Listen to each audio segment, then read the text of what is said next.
Welcome to the Real Estate Espresso Podcast, your morning shot of what's new in the world of real estate investing. I'm your host, Victor Menashe. This is another AMA episode. That is, Ask Me Anything. I love to answer your questions. If you've got a question that you think is going to be of broad interest, send it in. I'll answer it live on the air. Send your questions to victor@victorjm.com. That's victor@victorjm.com. Jonny writes, I invest in single-family rentals in several U.S. markets. Most are midwestern, conservative, and stable environments with steadily growing populations and economies. There's modest depreciation, but solid and dependable cash flow. The outlier is Chicago. I enjoy the very strong cash flow I receive from Section 8 tenants, but the impending pension crisis presents a precarious situation in the future. Chicago's pension situation looks abysmal, with the future reckoning not far away. When I see this down the road and pause with concern, I also know there are a few states, municipalities without a pension dilemma. The perennial question, compared to what, comes to mind. Also, when there's a pension crisis that becomes fully actualized, people will still fundamentally need housing. Is this a matter investors do need to consider regarding long-term buy and hold strategies, or is Chicken Little saying the sky is falling? Well, Jonny, that's a great question. My responses are based on personal experience, and you should take my response as a point of view or an opinion, not as the gospel. And with that disclaimer, here goes. One of my cardinal rules is to invest in growing markets. I like influx of jobs and influx of population. Both Chicago and the state of Illinois have lost population in the last several years. Illinois lost 115,000 population last year. That means that both the state and the city are experiencing a falling tax base. Cities like Chicago are struggling with meeting obligations for their entitlement programs. Whether there's public housing, pensions, operating programs like education, infrastructure maintenance, public transit, all of these require huge demands for money, and the cities are having a hard time.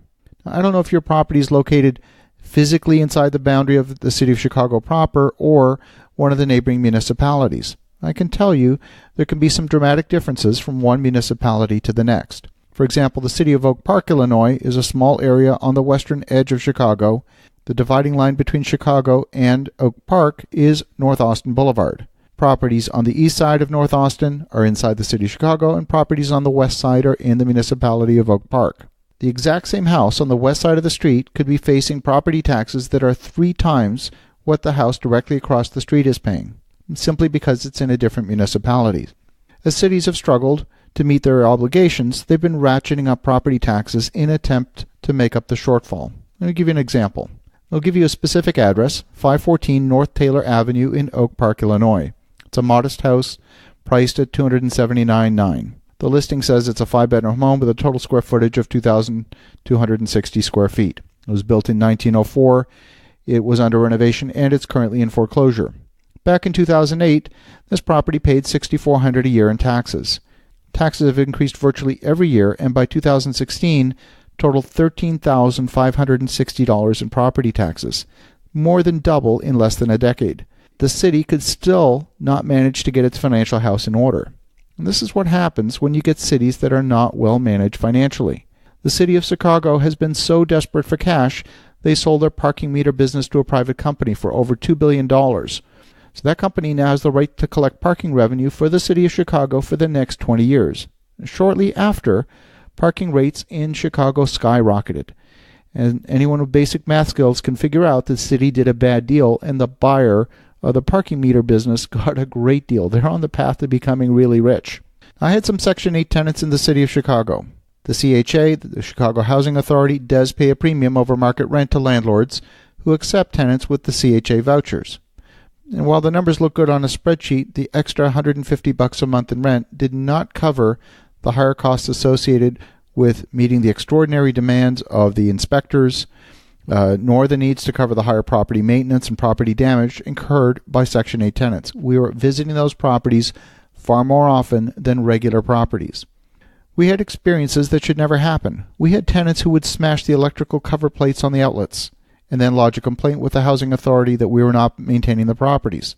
The housing authority would then fine us 1 month rent and refuse to pay rent until the repairs were made. So we would lose $1,500 a month in rent because the tenant intentionally damaged about $5 worth of electrical cover plates. This is one of many situations that made no sense whatsoever. The tenant didn't benefit financially from this action. It was done purely to harm us, and we can't even figure out why they did this. It was a purely destructive action, and there was no financial gain for anybody. When you're dealing with a city that is losing population, property taxes are going up, that creates a negative cycle. It means that more people are going to leave as opposed to coming into the city. They're not going to want to pay the higher taxes. If a landlord's in financial trouble, their buildings often experience deferred maintenance. Well, the same is true for cities. If the city's in financial trouble, the cities are going to experience deferred maintenance. People don't like to move into cities with crumbling infrastructure, where the city simply cannot afford to provide basic services. We experienced that in New York City back in the mid-1980s. In New York, it took the strong leadership of Mayor Rudy Giuliani to turn that city around, and that was followed by the strong leadership of Mayor Bloomberg. So it's not the pension issue per se that's causing people to leave. There's issues of crime, there's issues of municipal services, and that's why Illinois is losing 313 people per day. Focus on growth, focus on influx of jobs and influx of population as your key metric. Thank you, Jonny, for a great question. As you think about that, have an awesome rest of your day. Go make some great things happen. We'll talk to you again tomorrow.